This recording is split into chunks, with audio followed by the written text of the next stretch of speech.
Welcome to today's event showcasing the University of Michigan and the College of Literature, Science, and the Arts. For those who don't know me, my name is Elizabeth Bernhard, and I serve as the Partnership Engagement Manager at Youth Solutions, the statewide nonprofit inspiring and connecting youth to achieve a future beyond imagination.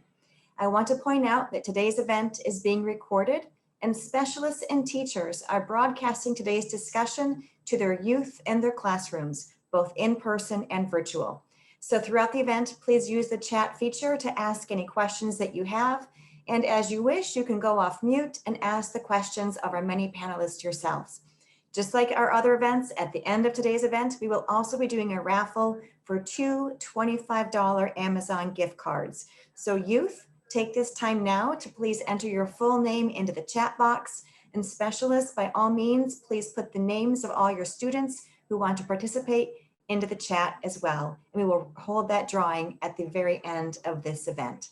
With that, I'm very excited to welcome you, friends from University of Michigan and LSA. And so I will turn it over to you, Frances, to start us with introductions. Thank you, Elizabeth, for this opportunity. My name is Frances Acevedo, and I serve as the Recruiting and Outreach Coordinator for the College of Literature, Science, and the Arts, also known as LSA. And with me, I have several of my campus partners that gladly were able to help me out today to tell you a little bit more about the College of LSA and the University of Michigan as a whole. So yeah, so I will turn to Sam and she will introduce herself. Thank you. Thank you, Frances. Thank you, Elizabeth. Thank you, everyone, for this opportunity. My name is Sam Justra. I work in the Office of Undergraduate Admissions at the University of Michigan. I'm very excited to be here. I'm here with my colleague, Ashley. I will let her introduce herself in just a moment. We have a few slides to go over in just a moment about the admissions process, and then we'll be really excited to answer some of your questions. So Ashley, I'll hand it over to you. Hello, everyone. My name is Ashley Soto, and I am a representative with the Office of Undergraduate Admissions. I'm super excited to be sharing information with you all about applying and excited to answer your questions today as well. So yeah, and I have partners in the Office of Financial Aid and some students too. So I will let them introduce themselves too. Hi, everyone. My name is Willow Kane.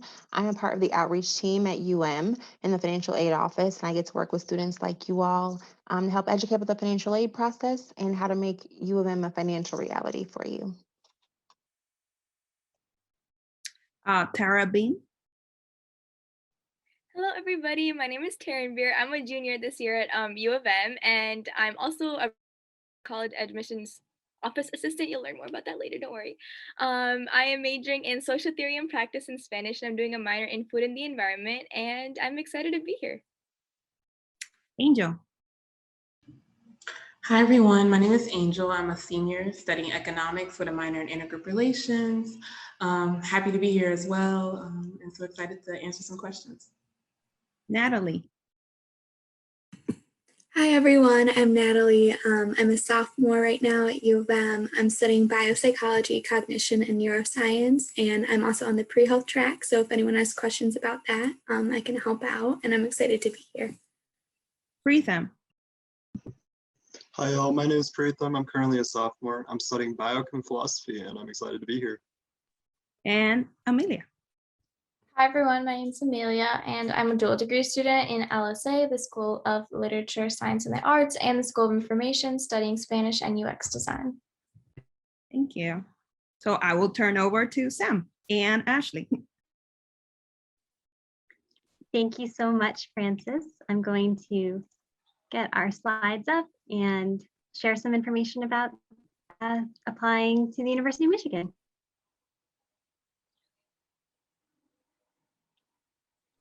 All right, so if everyone's able to see the screen clearly, just go ahead and let us know if you're having any troubles with that. But I will go ahead and start us off with the presentation. Like I said, I'm super excited to share a lot of information about the application process with you all, not only because I'm a super proud staff member of the office, but also because I'm an alumni of the university and I recently graduated. So if you have any questions about the student experience today, I'm also willing to answer some of those during our Q&A session.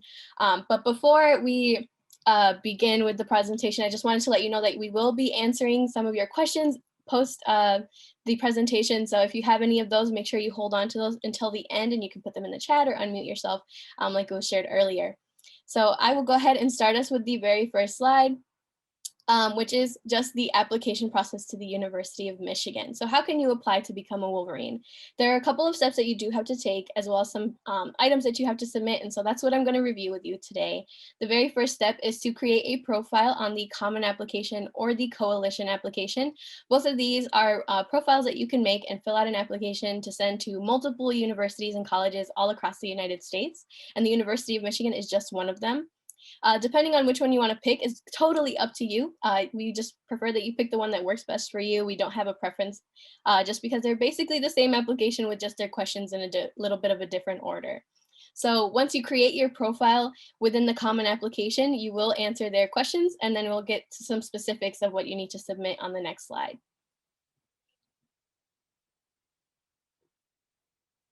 So like I said, you will have to fill out that first year application either on the Common app or the Coalition app. And then once you've, oh, can we go back to the previous slide? No worries, Sam. Can you see it now?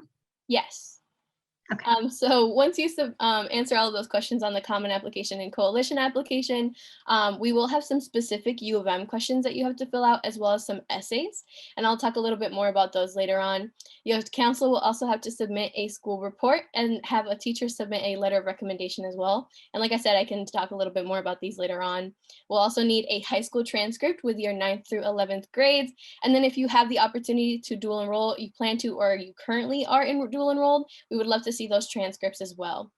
And then for our testing policy, we're not quite sure what our testing policy is going to be this year, but I will talk a little bit about what we did for this previous application cycle as well. And then there is a $75 application fee, as well as fee waivers that are available for students who may need them.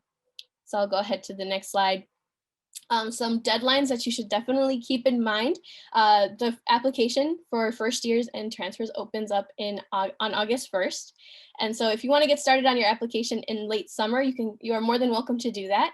Our first deadline is our November 15th early action deadline. And so for early action students, this is an opportunity for students to apply early to the University of Michigan and get a decision to them either in late December or late January. So early action just means that you get to apply to the university and get a decision earlier on. And it doesn't mean that if you're admitted, you have to attend. That is very different from early decision. The school that does not participate in early action is our School of Music, Theater, and Dance. They have their own deadline on December 1st because they do have an interview and audition process. So keep a close eye on that if you're interested in that school.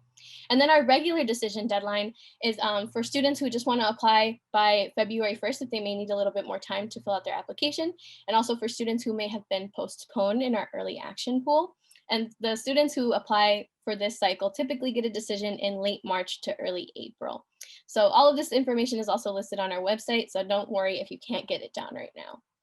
But on the next slide, I'll talk a little bit about the materials that you have to submit to the university. Sorry if there's a lag. I see it on my screen, but let me know if you can't see it. Okay, perfect. It is pulled up now. So like I said, we would like for you to submit your transcripts to us so that we can calculate a GPA for you. So when you submit your grades to us, we take all of your A's and turn them into 4.0s, B's and turn them into 3.0s. And we calculate our very own GPA for you on a 4.0 scale instead of using the one that your high school submits. And this is just to make sure that everyone is on the same scale when it comes to their GPA. And we'll review your 9th through 11th grades and look for things like grade trends. So if you have an improvement in your grades from freshman to junior year, that's definitely something that we're looking for. And then we also use this as a contextual review piece, which just means that instead of comparing your GPA to all of the students who apply to our university, we're comparing it to students who are applying directly from your school instead. And so another piece of that contextual review is considering the curriculum that you have available at your high school. So when it comes to curriculum, what we're looking for is that you're taking at least 4 to 5 academic courses each year. These are your math and science courses or writing, and we want to make sure that you're taking the most challenging courses available. So if your school offers AP or IB, we definitely want to see you taking advantage of that. and dual enrollment as well. So making sure that you're challenging yourself with what's available at your high school is definitely something that we're looking for. And then some schools and colleges have their own requirements. For example, for the College of Engineering, you need to make sure that you take physics and chemistry, as well as 4 years of math when you're in high school in order to qualify for the application. So making sure that you're keeping a close eye on those curriculum requirements is super important. And like I said, as far as testing policy, this previous year we had a test flexible policy, which just meant that if you had a test score to submit, then we would definitely encourage you to submit that to the university. However, if you didn't have one due to COVID-19, we would still review a student's application without disadvantaging them. And we also allowed students to self-report their scores in our portal instead of requiring them to send them from the testing agency. So that was super great as well. And as far as test scores, we accept either the ACT or the SAT. And we don't super score, but we do consider your highest composite score. So whatever your highest score is, we will use that in the admissions review process. And the average scores that we receive, or for our admitted students, we have a middle 50th percentile of the scores that are listed on the slide. And so this just means that 50%, the middle 50th percentile of our students that got this test score, this is what they were ranging in. About 25% of students scored a little bit higher, and then about 25% may have scored a little lower than that. So this is just kind of a range to keep in mind, but we definitely use the scores that are more prevalent in your high school when considering your application as well. So you're probably wondering, do you only take a look at my academics when it comes to applying to the University of Michigan? And no, we definitely consider all of the personal pieces of your application as well. So how do you balance your extracurriculars with your academics? That's what we're taking a look at as well. We want to see what clubs and organizations you've been a part of, if you play any sports, have any religious involvements, or if you even have a part-time job or some family responsibilities that take up a lot of time. Those are really great things that we want to see in your application, as well as any leadership roles that you have within these clubs and organizations, which can definitely help boost your competitiveness in your application process. And we'll take a look at those recommendation letters that I talked a little bit about. We want to see one from an academic teacher. So if a math teacher, English teacher, history teacher, someone like that. And we only require that you submit one, but there is no limit to how many you can submit. However, we recommend that you only submit 1 to 2, maybe 3, just so we don't slow down that admissions review process. And then we'll also need that school report from your counselor so that we can get vital information about what your high school is like. What classes do you have offered to you? What is the typical ACT score that we're seeing in your school? That's all really important information for the review process. And then my favorite part of the whole application process is the essays. So when you're going to fill out your essays, there's going to be one personal statement that is through the Common or Coalition application, and you can pick whatever prompt you would like for that essay, and that one is going to be sent to all of the schools and colleges that you send your application to. But then you're also going to have some Michigan specific essays, and there's going to be 2 that you're required to fill out. The first is our community essay, and in this essay we just want you to talk about a community that you belong to that has had an impact on your life and how you're involved in it. And then the second essay is the Why Michigan essay. We would love to know why you want to come to the University of Michigan, not just because you're a super big football fan, but what kind of resources are you looking to take advantage of on campus? Research, what professors you want to meet, what clubs you want to join, all of those things we want to read in your essay. And then lastly, we have an optional COVID-19 short answer response where you can share your story about how COVID-19 has impacted the last year of your life and if it's had an impact on your personal and academic life as well. And so all of these things together are what we use to review your application and offer an admissions decision. So if you have any questions about any particular things that we mentioned today, we definitely have time for that in the Q&A. And I know that I blew through a lot of this information. So if you would like to review it, it is available on our website. And I'm sure that Sam is willing to share her email in the chat as well if you have any questions for her. But I'm going to go ahead and hand it over to Sam. Oh, absolutely. Thank you so much, Ashley. I know, like Ashley said, that was a lot of information in a pretty short period of time, but for those of you who had the chance to watch the admissions video ahead of time, hopefully that helped you learn a little bit more about the university as well. But I think we do have a few minutes. If anybody has any follow-up questions about the admission process, applying to U of M, we're more than happy to take those questions now. And I will put my email address in the chat box right now as well. So no matter where you're from, no matter what high school you attend, you have an admission counselor in our office. And it's really our job to get to know your high schools, get to know you. In a typical year, of course, we're traveling, we're in your high schools doing visits, but always know that you have an actual person on the other end of this process, and we're here to support you and advocate for you and really be a resource for you. So Yeah, you can absolutely unmute and ask a question, of course. Osvaldo, go ahead and ask your question nice and loud, honey. I was wondering, when you apply with early action and you end up getting moved to regular decision, does that affect your decision that you will get or no?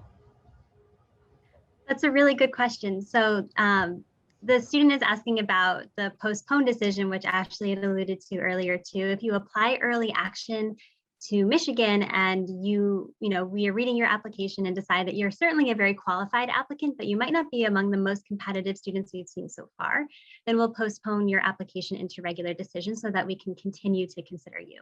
If that happens, we'll want to see your updated senior year grades, which we probably haven't had to that point yet. And we'll want to know of your continued interest.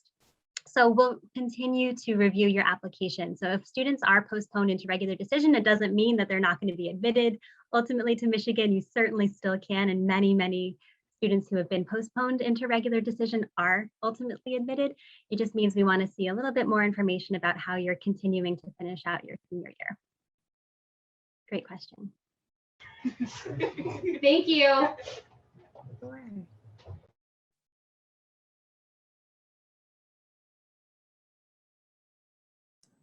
So I understand that when students apply for admission at the University of Michigan, that they are also asked to select their college of interest within U of M.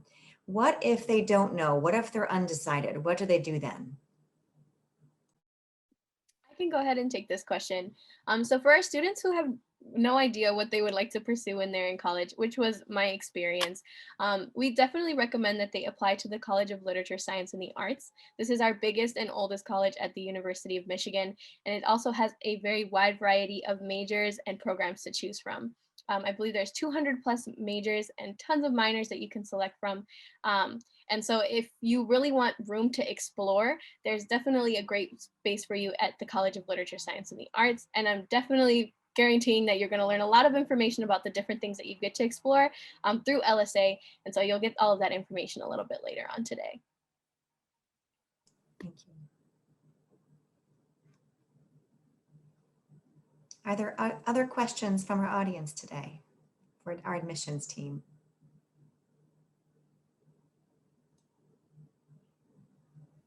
You have my email address. If anything comes to you, whether it's next week, next month, next year, always know that you can reach out to me and I'll help you find the answer or connect you to the right person. But thank you so much, everyone. Thank you, Sam and Ashley. All right, Willow, we turn to you now. Awesome. Okay, so I'm going to go ahead and share my screen as well.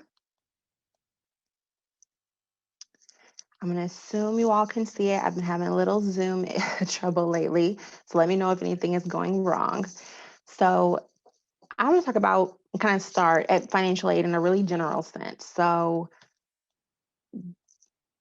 what is financial aid?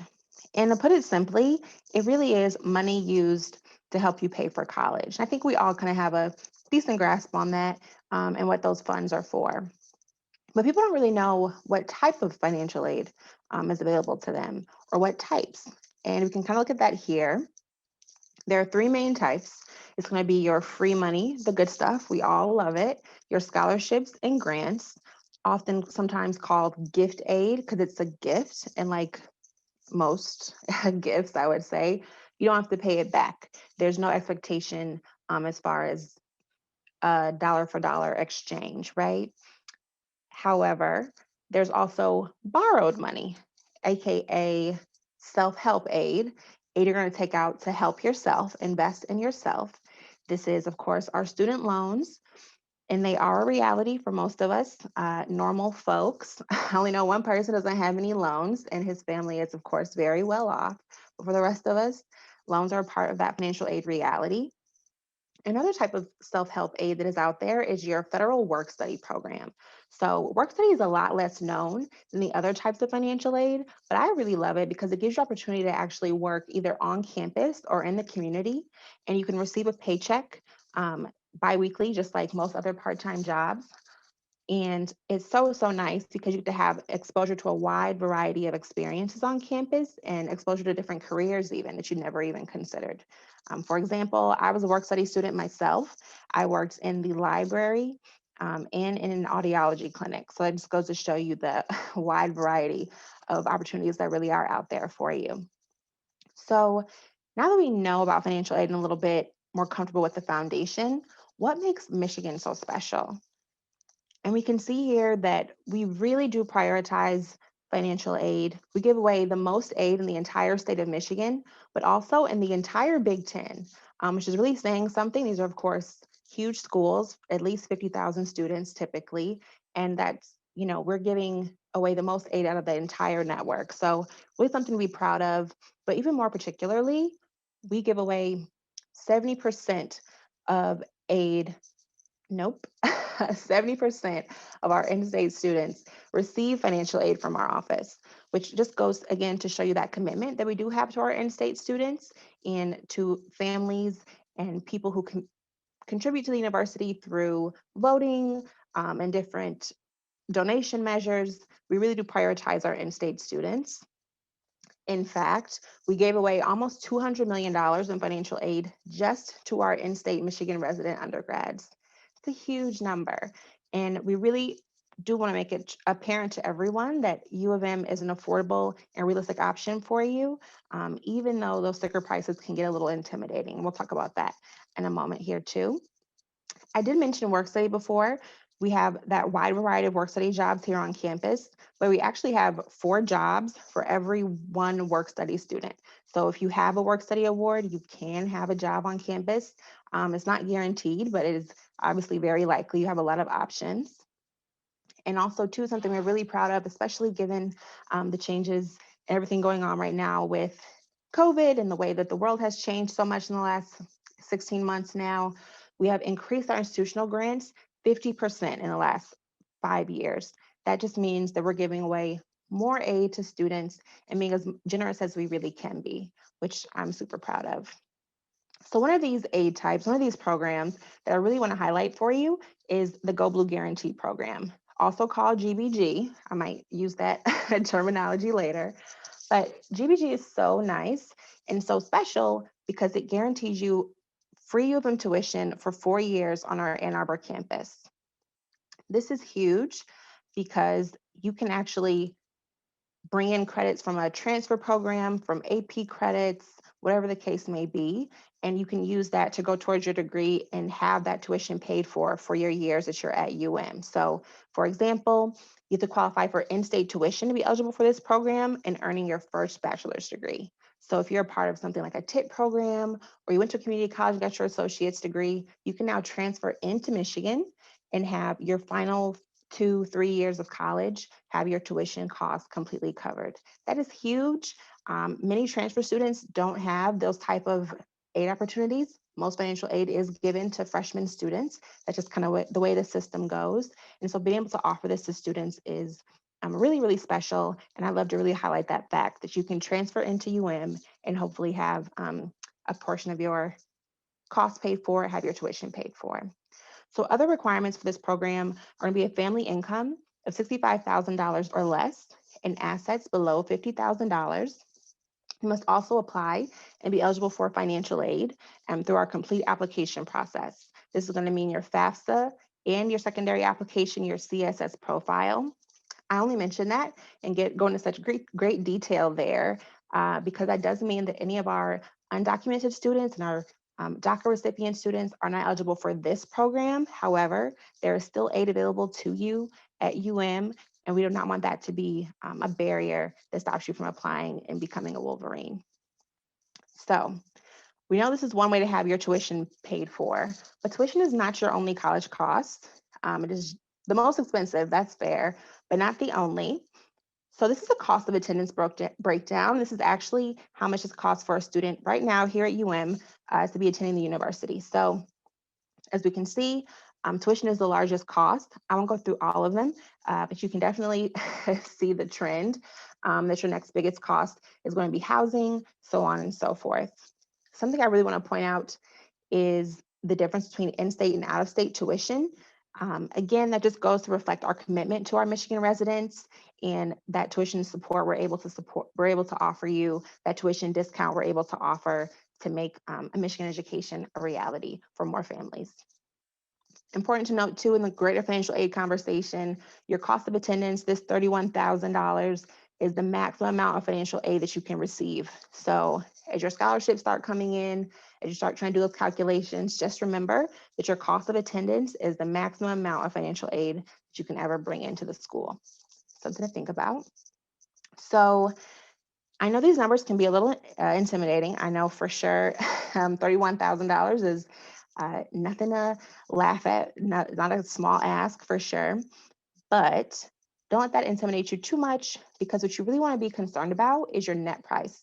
Your net price calculator is going to be a tool that'll show you what a student similar to you in history in the past has received in financial aid. So it'll say a student with your similar GPA, your similar household income, your similar involvement in certain programs received this much financial aid, and it'll help you to get a better understanding of what you should be expecting and hoping for.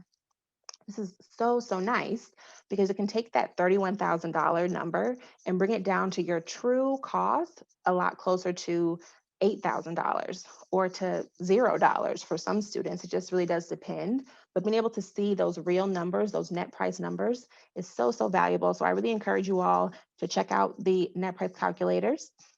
We offer ours through College Board, but they're available. You can just put into Google any school you want to look for their net price calculator. It is an important tool for sure. So you want financial aid. How are you going to get it? The application process here at is a 2-application process. I think I mentioned that earlier. The first is, of course, the most popular, your FAFSA, your free application for federal student aid. Emphasis there on free. Never pay anyone to do your FAFSA for you. I'll do your FAFSA, or I'll help you with your FAFSA at least for free. Don't pay anyone to do it. But even more importantly, it's one application that makes you eligible for state, federal, and private financial aid all in one go. So literally, you can complete a FAFSA in 20 minutes, and in that 20 minutes, make yourself eligible for, literally $10,000 of financial aid just that quickly. So it really is a great investment in your financial aid future possibilities, options. Those are all good words for it. But it is only half of the story for the student or prospective student. The Css Profile is our secondary application. This is a college scholarship search profile. It is hosted through College Board, which is nice because, of course, we are an SAT state now. So you already have a College Board account. There's no new passwords. There's no new logins. It's all kind of right there in one easy spot. This is going to make you eligible for need-based University of Michigan grants and scholarships. And if we're being super honest, I always tell students, this is going to be the lion's share of your financial aid package typically. So it's so important that you do that second step, do your FAFSA first, and complete the profile as soon as you are able to. There is a fee associated with it because it is kind of out of our control. We're not hosting it, but there are a few waivers built in. So don't feel like if you can't come up with the $25 kind of upfront, it's seeming a little, unmanageable for you. It's seeming like you can't get it done. Your parents maybe don't have it at the time. There are a few waivers built into the application. And so that is not a reason to not apply. Quick note about these two, your deadlines. Deadlines are so important. They're huge. Here at in our office, I'll say for a fact, we have a priority deadline of March 31st. And so this means that your FAFSA and profile need to both be in by that date. Having them in by that date secures your spot for being considered for all types of financial aid. You don't have any limitations on what you could be considered for. But if you were to be even a day late on that submission, it could really mean the loss of thousands of dollars in aid just for something so easy as completing the application. So be really mindful of those dates and try to uphold them as much as you can. But also a quick note, a little helpful hint, if you're having trouble, reach out to the financial aid office. We are happy to help you and to make some accommodations for you if we know what's going on and we know what's kind of holding you back. So something to think about as you're going forward in this process and learning more about financial aid. Definitely ask us questions. We are there to help and there to make this process as easy and simple for you as we possibly can. It is literally my job to help students and families, and I'm more than happy to do so. So if we have any questions, I would be happy to take them now.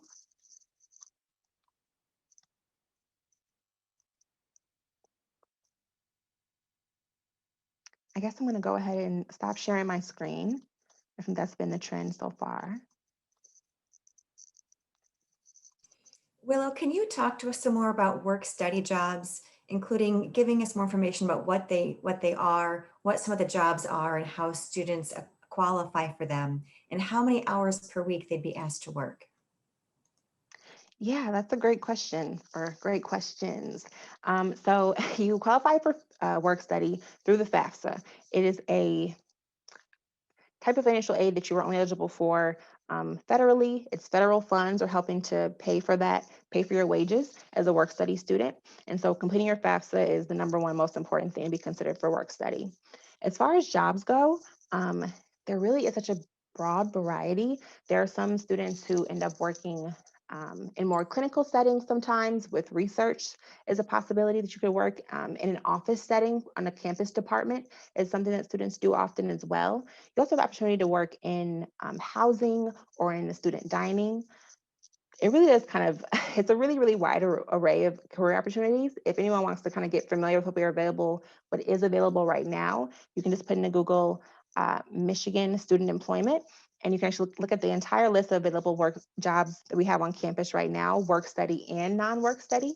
Of course, those are going to be virtual jobs for the most part, remote jobs as we're in a remote environment, but closer and later in the summer, hopefully that'll look a little bit more like a typical student employment listing. And I think I forgot the other questions that you asked, but I maybe got most of them. You got them. There's Okay, also good. there are 2 questions in the chat. What is the average cost per year to live on campus? Yeah, that's a great question. So that cost does change. Every year we actually survey not just our on-campus housing options, but housing in the city. And so what students will be paying for housing, not just on campus, but in the apartments around campus. And so it does change a little bit. I would say plan for at least $10,000, and there's some flexibility there too with making great decisions as far as your meal plan goes and your housing assignment goes. I will say I decided to stay in a single dorm my sophomore year of college, and it was my most expensive year of college because of that decision, and it wasn't worth it, by the way, either. So keep that in your head going forward. So at least 10,000, somewhere between 10 and 12, I would say is a really safe assumption.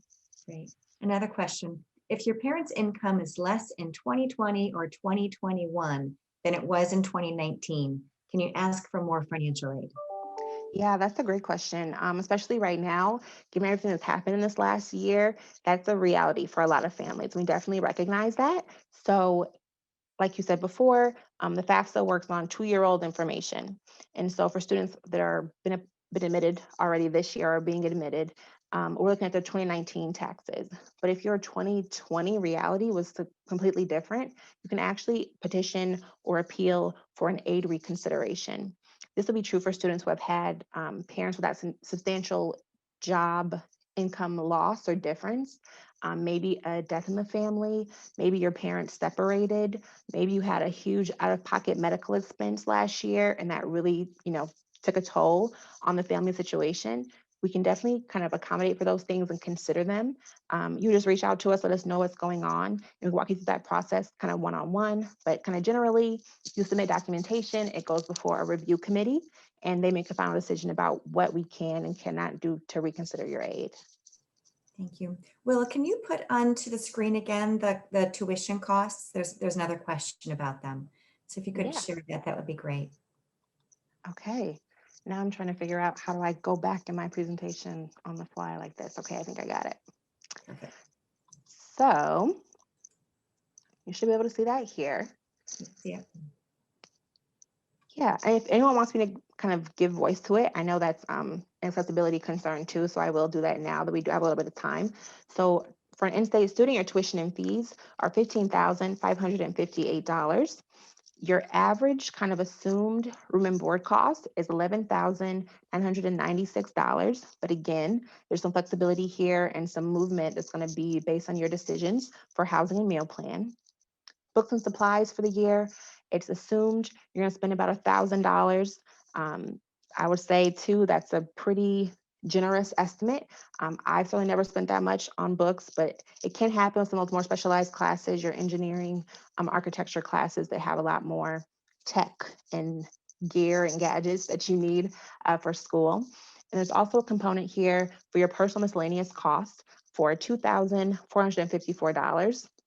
This is everything from your travel home for Thanksgiving, those late night Taco Bell runs with your friends. This could be, we would hate for this to happen, but maybe you break your arm, you go to urgent care, that's $100. Just those little incidentals that you can't necessarily plan on, but you can't also count them out. Something else students don't think about, people don't really know, I certainly didn't know, is you move on to a dorm, most dorms are twin XL beds. And I don't know anyone in real life with a twin XL bed. And so you have to have a special bedding just to come to college too, as part of that personal miscellaneous cost as well. Those little things that just add up over the year.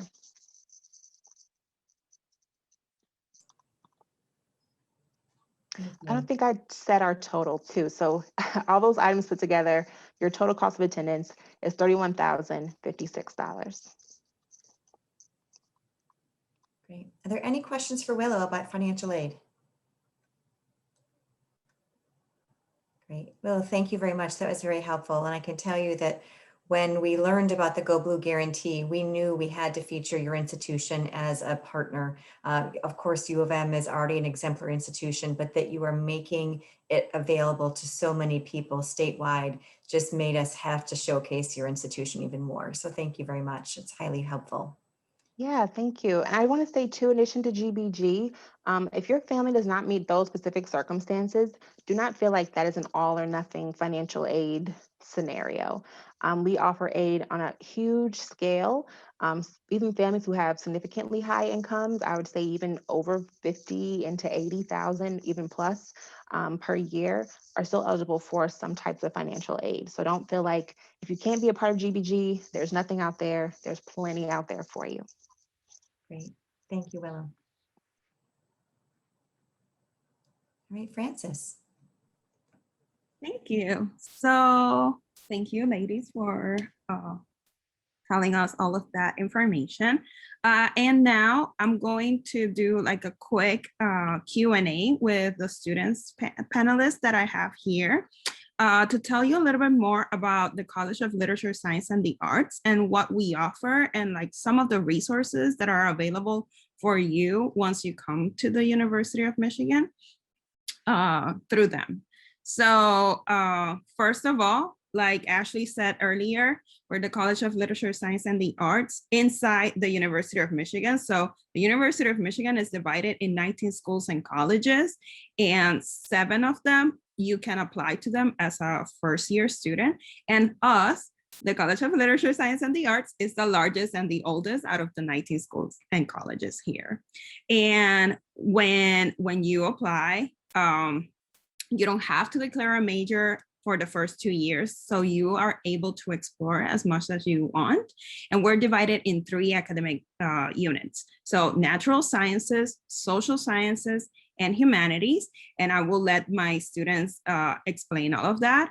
But yeah, I just wanted to create a little bit of context and what the college was. So first of all, we always talk about our curriculum and how flexible it is. So I will let Angel explain a little bit more about what is that and how you can do a double major or a minor because we offer 89 majors and more than 100 minors. So there's a lot of things that you can do here once you come to the university. So I will share my screen and I will let Angel explain this. All right, so hi everyone again. My name is Angel, senior studying economics. Love to see you, about to graduate. But anyway, so in terms of like your undergraduate experience, you heard a little bit earlier about a holistic application process, but you will also have a holistic academic experience within the College of LSA or Literature, Science, and the Arts. sorry, not supposed to do that. But anyway, in terms of your undergrad career, you may have heard that you need to have a 5-year plan. You need to know your major before you get in. And that is not the case at all. You do not need to have a tattoo of your major coming in. I know somebody who has that. Don't do that. When you come in, you're expected to take 120 credits to graduate, and only a fourth of that is dedicated to your major. So the benefits of that is that you get a lot of room to explore and try new disciplines and really figure out what makes the most sense for you in terms of your undergrad career as well as postgrad. So in this bottom right quadrant, that speaks to your major, which is about 8 to 10 courses. So literally have at it, do whatever you want with that, and then you won't even have to declare until your sophomore year. So you get about 2 years to really explore, even 3 if it works out for your major. So don't feel pressured. You're going to be fine. We got your back. Okay, and in terms of the bottom left quadrant, that's dedicated to your electives, which is about 8 to 10 plus courses as well. And within that, that's a lot of room if you want to just try something you're passionate about. Go ahead, do it right there. If you want to take on another major, there you go. We got you some space to do that. You want to look at a minor. So I have a minor right now, and that was that space that I needed to really be able to explore and try other courses.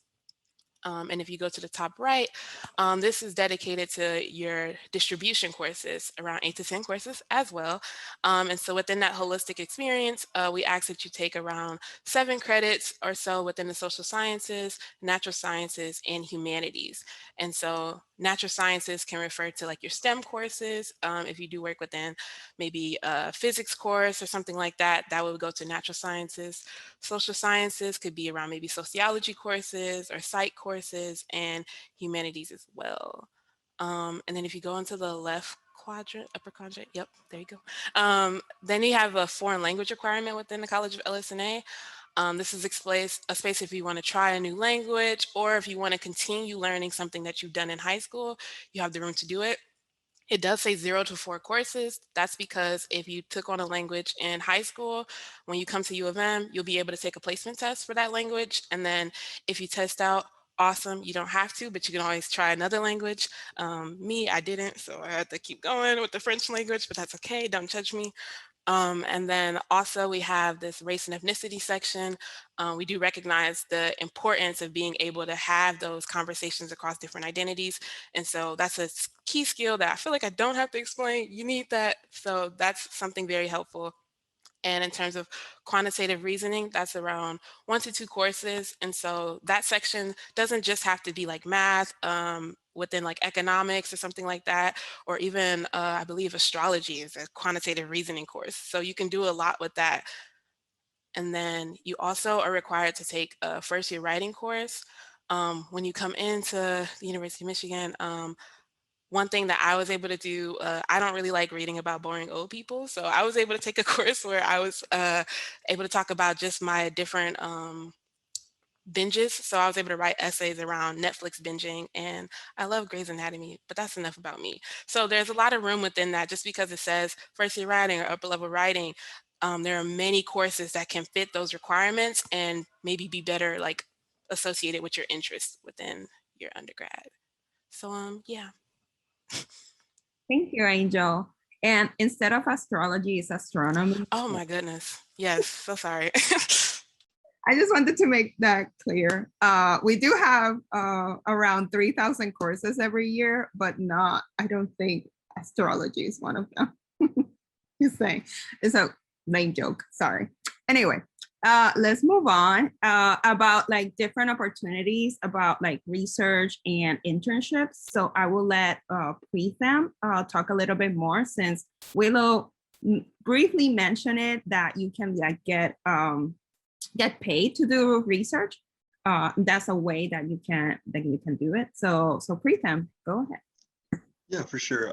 So a little about research on campus. So Michigan, being such a large university with so many departments and so many faculty and stuff, has so many opportunities for undergrads to get involved. And so like, you can totally get research in science and math and engineering, but you can also do it in like liberal arts. So you can do research on nail salons or something. So there's like a whole breadth of research involved. And it's really easy to get involved in research, or there's a lot of opportunities to. You can email professors, like send them emails, cold email, and faculty you're interested in, talk to them. And there's also a really great program called UROP, Undergraduate Research Opportunity Program.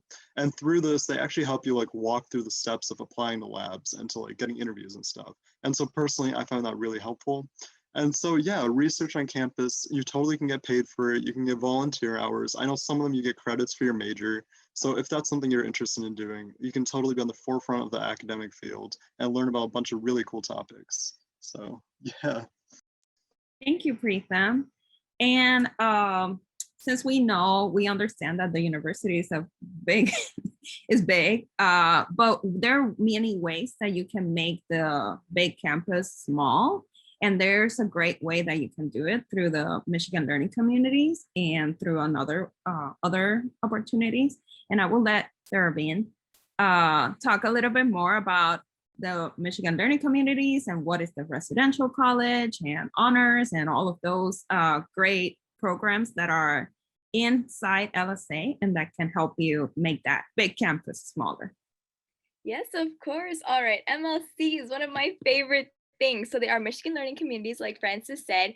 And basically, there are a lot of different programs that you can join as a first year coming in. And they kind of help make the university like a little smaller. So usually they're like groups that you can join based on like some interests you have. So there's MLCs like Women in Science and Engineering. There's MLCs related to the arts. There's MLCs related to a whole bunch of different topics. And there are, a big grand list. You can find them everywhere. If you search up like UMich MLCs, you can find like a whole list. And if you are interested in any of them, I highly recommend looking into it, messaging their admissions programs. And yeah, so the residential college, I can give more information on that. The RC. The RC, it's one of the 4-year learning communities. I think we're the 4-year learning community in LSA. So if you're an LSA student, you can be part of the RC. And we are like a little liberal arts college inside U of M. So like under LSNA, so like other MLCs, if you have an interest in, for example, like the humanities, social sciences, natural sciences, but like the creative exploration of natural sciences, visual, performing arts, or intensive language study, if you're interested in any of those, you could join the RC, and then you would kind of be living and learning with a cohort of students who are also like interested in like similar topics. So that's kind of like what MLCs do. They kind of put with students who have similar interests as you, and then that's a great way to like make friends easily. Yeah, are there any questions? Did I cover that? Okay, there's just so many different MLCs. So thank you, Darvin. So I think Angel and Amelia did some of the Michigan Learning Communities. Can you briefly touch about that and what was your experience? Angel? Yeah, okay, sorry, I was like, who going first? So I also did a Michigan Learning Community, the Lloyd Scholars for Writing in the Arts, and that was a great way for me to just have friends. I didn't have to worry about trying to jump into a big university and try to connect and find community. I already had one coming in. So I was also able to come to university early before everyone else and then go on tours, do activities with other students, and have an awesome roommate who was in the same program as me, had similar interests. And so that is nice. You're living in a dorm with other students who had the similar interests. And then within these programs, they also have courses that are specialized to the program students. So in mine, I was able to take my first year writing requirement in a very fun, interactive format instead of the typical LSA courses that they offer. And so if you're really looking to find community and not have to like juggle everything that comes with being a college student, that's definitely something I would highly recommend doing. Thank you, Angel. And Amelia, besides that experience, can you tell us a little bit more about you coming in LSA undeclared and then seeing what's out there and going to another school or transferring for another school inside the University of Michigan? Like, what is that process all about? Yes, that's a great question, Francis. So I found the MLCs to be really helpful for choosing your major as well as just finding a community. because the MLCs themselves, or the Michigan Learning Communities, they all have a certain topic. And so I was in the residential college as well, which is very focused on languages and humanities and creative arts. There are other like niche topics where you can do them for women in STEM. You could do a pre-med, and then you have opportunities to shadow at the hospital. The LSA honors program is considered an MLC, and so on and so forth. So if you have any sort of interest or niche idea that you'd like to study in college, the MLCs is a really great place to turn towards to get that very broad lens through all of your classes without declaring a major. And so me knowing that I was interested in languages and global studies, I decided to do the residential college, where I found students that were all interested in the same things as me. And that was a really great place where I was able to meet with other students, not only for just making friends, but for seeing what they decided to then study from that shared interest, and how I eventually landed on tech design and Spanish. Thank you, Amelia. And Natalie, can you tell us a little bit more about the pre-health track? Do we have a pre-med major or what? Yeah, so how pre-health works, if you're interested in going to medical school, dental school, physician assistant school, anything like that, there's no one particular major for pre-health that you have to take at UMich. Basically, you can pick whatever major you're interested in. And then we have pre-health advisors who will sit down with you and help you plan out your courses, so that you can take all the requirements for your major and for LSA, as well as all of the prerequisites for med school, dental school, PA school, etc. And so those like pre-health advisors are a really great resource to make sure not only that you're getting all your requirements in, but they also help you out with the process of applying to med school, PA school, etc. When you're like older in college and ready to start that process as well. Thank you, Natalie. And yes, so if there's any other student who want to ask any question, now is your time. We have some minutes, but we just wanted to create a little bit more context and say a little bit more about like the different resources and opportunities available. So yeah, students, if you have any questions, feel free to ask us.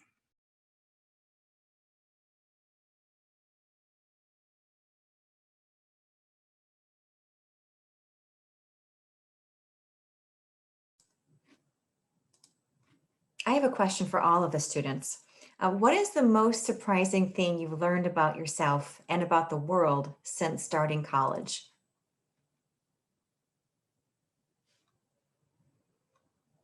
I would say for me, the most surprising thing I've learned is sort of just my capability. I was so intimidated coming to Michigan, and I was accepted as a deferred student. And I had this idea that I like just barely skirted in, which is definitely not true. If you're accepted, you are meant to be here. Even if you are waitlisted, you're still meant to be here. Even if you are deferred, you're equally deserving of a spot. And I think just going through the classes and being able to attend office hours, find help when I need it, connect with my professors, I've been able to feel very comfortable at Michigan, which coming in, I definitely felt a lot of imposterism. And just know that if you do come to college, if it is Michigan or another school, that's super natural. And I think you'll find over time that you do deserve your place.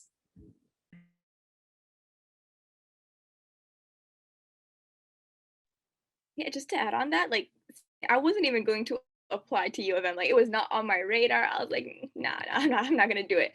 But I got a letter saying, oh, you can qualify for this much financial aid, and I was like, all right, well, my counselor was like, yeah, you're applying, and I was like, okay. So I was expecting the worst, I was really feeling down about it, but I got accepted, and I came here. I was so scared.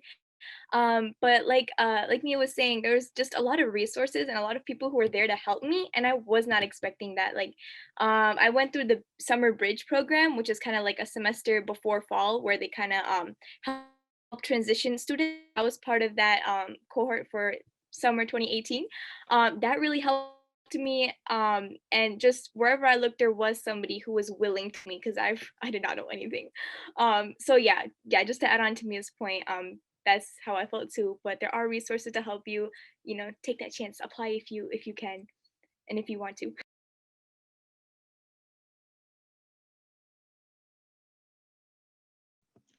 Personally, I was like really surprised at like how in depth in my interests is like I could like explore things and stuff. Like in terms of classes, like I took classes I never thought I'd take, like a philosophy class, and I turned that into a major. Like you learn how to like integrate so many different parts of your like interests, your life, your experiences into one coherent thing. And like it helps guide your future too. So I get like I have a much more clear picture of what I want to do in the future versus when I came in. And I think that's one thing we learned. Like you don't need to know what you want to do right now. It'll always be a journey and you'll always figure it out. And it's okay. That's totally fine.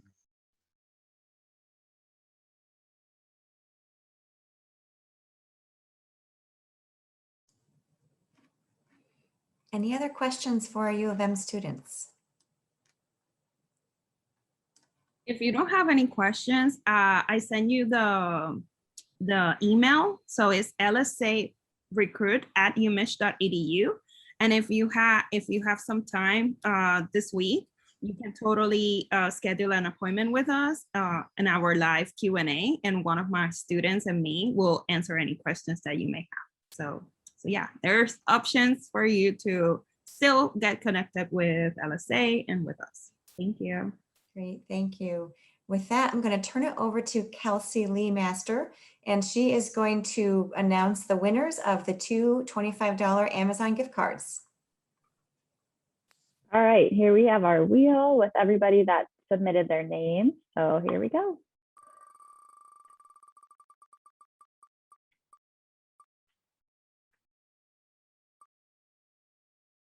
All right, Brian, congratulations. If you are the winner, please message me in the chat your contact information so that I can get a hold of you and get your mailing address. And this is for our second gift card. Anissa, looks like you're the winner. Congratulations. All right, you can message me on the chat and send me your contact information. Congrats. Thank you, Kelsey.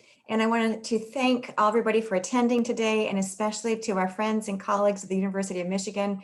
We really appreciate you being here today to educate our youth about your institution and about your educational pathway. I also want to make a plug for two upcoming events we are hosting in May in partnership with the University of Michigan. So on May the 3rd, you can join us to hear about the benefits of starting off at a community college and then transferring to a four-year institution like the University of Michigan.